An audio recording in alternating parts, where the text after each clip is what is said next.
ಇವತ್ತು ನಾವು ವಿಶೇಷವಾಗಿ ಶ್ರಾವಣದ ಪಂಚಮಿಯ ದಿನವನ್ನು ನಾವು ನಾಗಪಂಚಮಿ ಅಂತ ಕರಿತೀವಿ. ಇದರ ವಿಶೇಷತೆ ಏನಪ್ಪ ಅಂತಂದರೆ, ನಾಗಪೂಜೆಯನ್ನು ಹಿಂದೂಗಳು ಪವಿತ್ರ ಸಂಪ್ರದಾಯ ಅಂತ ನಂಬ್ತಾರೆ. ಈ ದಿನವನ್ನು ನಾವು ಅತ್ಯಂತ ಪವಿತ್ರವಾದಂಥ ದಿನ ಅಂತ ನಂಬ್ತೀವಿ. ಯಾಕಪ್ಪ ಅಂತ ಕೇಳೋದಾದರೆ, ನಾಗದೇವತೆಗಳಾದಂತಹ ವಾಸುಕಿ, ಧನಂಜಯ, ತಕ್ಷಕ, ಮಣಿಪತ್ರ ಹೀಗೆ ಇವರ ಪ್ರತಿಮೆಗಳಿಗೆ ಹಾಲೆರೆದು ಪೂಜೆ ಮಾಡ್ತಕ್ಕಂಥದ್ದನ್ನು ಕೆಲವೊಂದು ಕಡೆ ಪದ್ಧತಿಗಳಿದೆ.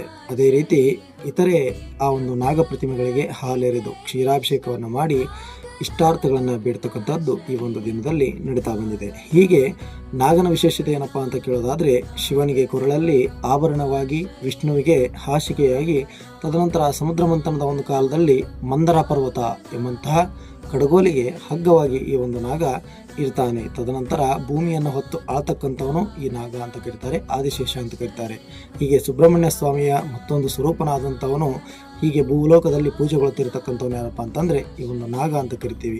ಹೀಗೆ ನಮ್ಮ ದೇಶದಲ್ಲಿ ವಿಶೇಷವಾಗಿ ಈ ಒಂದು ಶೈವರು, ಶಾಕ್ತರು, ಹಾಗೆ ವೈಷ್ಣವರು, ತದನಂತರ ಬೌದ್ಧ, ಜೈನ ಮುಂತಾದ ಎಲ್ಲ ಸಂಪ್ರದಾಯಗಳು ಸಹ ಈ ಒಂದು ನಾಗನನ್ನು ವಿಶೇಷವಾಗಿ ಪೂಜೆಯನ್ನು ಮಾಡ್ತದೆ. ಹಾಗಾಗಿ ಎಲ್ಲರಿಗೂ ಸಹ ನಾಗಪಂಚಮಿಯ ವಿಶೇಷ ಹಾರ್ದಿಕ ಶುಭಾಶಯಗಳು.